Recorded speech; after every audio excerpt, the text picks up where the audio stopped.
سلام، تاسو ګورئ د افغان سپورټ چینل. په دغه ویډیو کې به زه تاسو ته درښایم چې تاسې څنګه کولی شئ د شارټکټ د لارې یو فولډر جوړ کړئ، څنګه کولی شئ چې د هغه فولډر آیکن چینج کړئ او په کومو نومونو باندې فولډر نه جوړیږي. نو که تاسې هم غواړئ چې په دغه هر څه باندې پوه شئ نو دغه ویډیو ضرور تر اخره پورې وګورئ. نو ځو د ویډیو شروع کېدو په طرف باندې.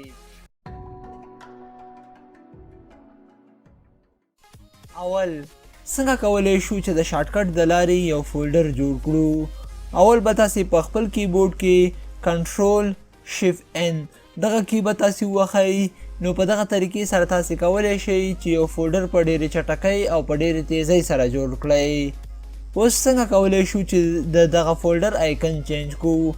اول به پرې تاسې رایټ کلیک وکئ، بیا به تاسې پراپرټیز ته راشئ، بیا به تاسې کسټمایز ته راشئ، دلته به تاسې چینج آیکن ته راشئ او دلته چې د ستاسې هر یو آیکن خوښه وي نو تاسې به ورته هماغه انتخاب کئ. نو زما دغه آیکن خوښ دی، بیا به دا تاسې اوکې کئ، اپلای، اوکې. نو په دغه طریقې سره تاسې کولی شئ چې د یو فولډر آیکن چینج کئ. اوس څنګه کولی شو چې دغه فولډر بېرته خپل عادي حالات ته راوړو. نو بیا به پرې تاسې رایټ کلیک وکئ، پراپرټیز ته به راشئ، کسټمایز ته به راشئ، چینج آیکن، دلته به تاسې ریسټور ډیفالټ باندې کلیک وکئ، بیا به یې اپلای کئ، دا به اوکې کئ. نو په دغه طریقې سره تاسې کولی شئ چې هغه فولډر بېرته خپل عادي حالات ته راوړئ. په کومو نومونو باندې فولډر نه جوړیږي. اول به زه یو فولډر کریټ کړم. اولنی چې دی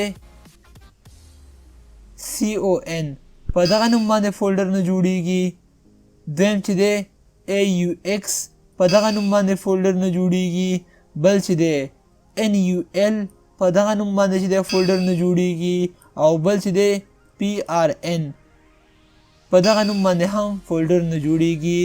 نو په دغه څلور نومونو باندې چې دی فولډر نه جوړیږي. نو که دغه ویډیو مو خوښ شوي وي درسره لایک کئ، ضروري د خپلو ملګرو سره شیر کئ او که څه غوښتنه لرئ نو ماته ضرور په کمنټ کې پرېږدئ.